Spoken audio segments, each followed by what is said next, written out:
Bueno, eu non traio os papéis como estes homens, non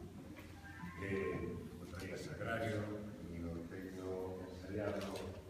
como o Pirata de Lan, vai permitir o calificativo.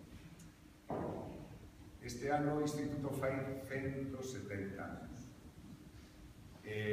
O grupo de teatro de francés vai facer 10 anos, acaba de chegarse.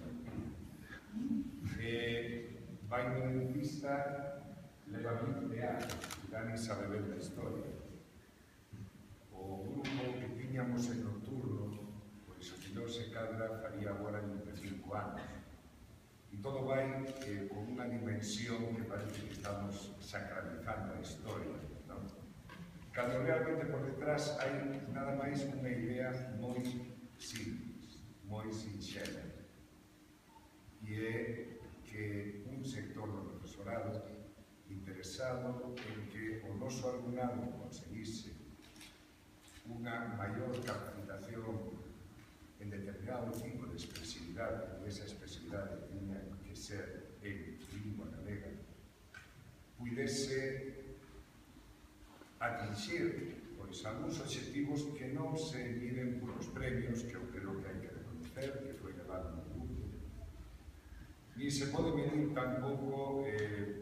pola cantidade de actores que foron pasando por aquí, e moitos seguen vencillados a grupos de teatro afeizoado. Mídese pola historia humana, esa que non aparece nin recollida nos premios, nin recollida nos libros de actas en que se resume a actividade final de cada curso, ni sequera se miden as biografías individuais. É algo que está contribuindo o teatro neste instituto a darnos unha personalidade diferencial. E da mesma maneira que no seu momento as diferentes persoas que foron pasando por responsabilidades do instituto conseguiron que xeracións anónimas e algunhas menos anónimas fosen comprendendo que o teatro, unha das expresións artísticas máis importantes e máis tradicionais da historia, por moito que sexa vapuleada hoxe en día por novas técnicas, segue a ser unha das actividades máis completas para a formación e a expresión do noso alumnado. Seguimos con orgullo apoiando ese teatro, igual que seguimos apoiando o teatro que se fai en francés, e oxalá se volvese a recuperar aquel grupo de teatro que había no seu tempo nos estudos de adultos, porque, digamos que non, a través da expresión dramática, moita xente foi capaz de superar a timidez, foi capaz de lanzarse a unha actividade profesional de cara ao público que moitas veces, por desgracia, non aprendemos nas aulas. No nome do Instituto,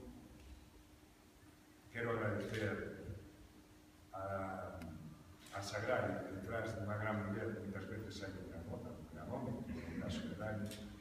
o traballo silencioso que ides facendo, que ides desenvolvendo,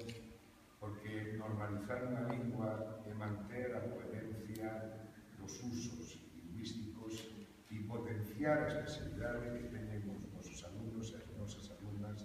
no noso idioma. Baste simplemente ese grande objetivo que debemos seguir tirando para allá. Eu ver a unha persoa, un alumno que acaba de chegar ao centro, que ha sentido e que na peza do outro día no principal se expresaba ainda como algún problema de lingua galega, enche de orgullo e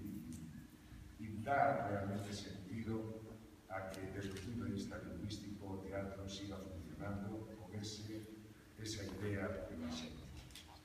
No nome do centro, de todos os que pasamos por a dirección, por normalización, por diferenciacións, por todo o que está aí vencellado, gracias ao grupo de teatro, parabéns por os éxitos recentes, e da mesma maneira que había quen dicía idioma, dicía o Conqueiro, frase longamente prostituída nos últimos tempos, digamos que polo menos 20 anos máis para a vaina.